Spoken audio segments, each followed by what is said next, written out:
Почитувани, со молкот Филипче призна. Тој стои за тепачот Акиов од Кочани. Не смее да му побара оставка за да не излезе на виделина се. Венко Филипче со денови молчи и не смее да побара оставка од советникот Тепач од Кочани, кој повреди вработена во општина Кочани во текот на неговото одјавење на седницата на Советот минатата недела. Тепачот Акиов е човек од доерба на Заев. Планот Акиов да почне со правење на тензија и ескалација на состојбите во Кочани го дал токму тој, на состанокот со Филипче во Дубај.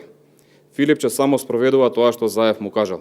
Венко Филипче не смее да побара оставка од тепачот Акиов, затоа што истиот може лесно да каже по чија наредба делувал.